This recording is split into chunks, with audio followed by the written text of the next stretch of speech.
ऊपर से लाले करंगवा ओढ़ा के जौआ के ऊपर कलशवा धरा के ऊपर से लाले करंगवा ओढ़ा के मंत्र के उच्चार जयकार कर खूब मंत्र के उच्चार जयकार कर खूब किया हो रामा पंडित जी से पाठ बजावा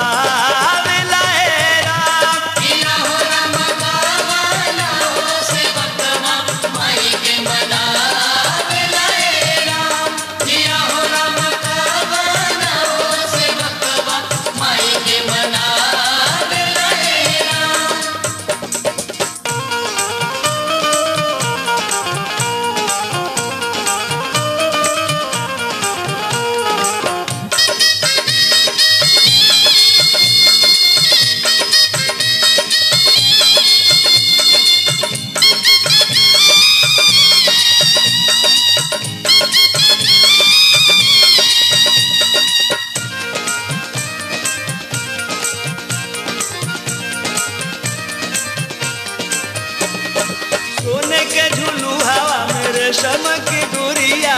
झुलुहा लागल ओही मिया के डरिया सोने के झुलुहा में रेशम के डोरिया झुलुहा लागल ओही मिया के डरिया देवे के कराह आई गैया के दूध देवे के कराह आई गैया के दूध किया हो रामा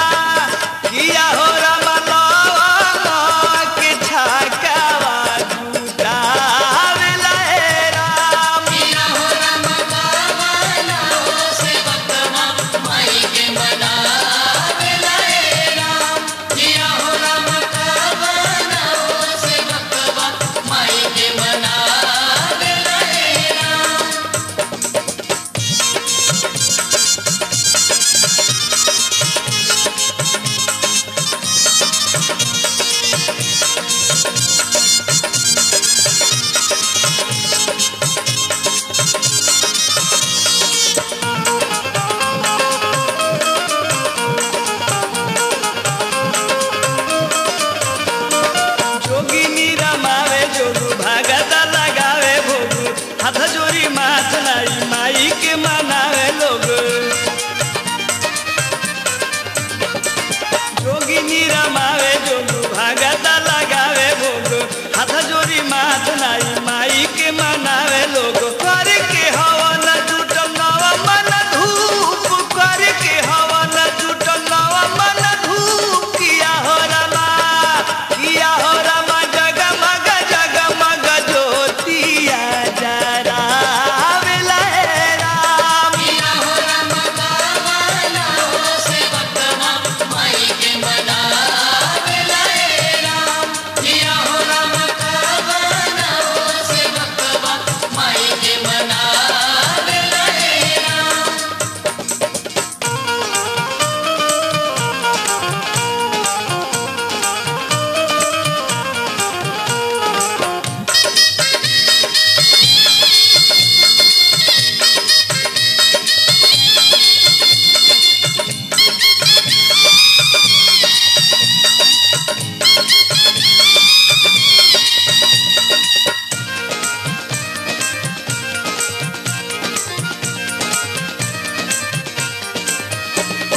केकरा लिखनिया पो माई खुश भइली केकरा पचारावा सुनियो माई अइली केकरा लिखनिया पो माई खुश भइली केकरा पचारावा सुनियो माई अइली राजू के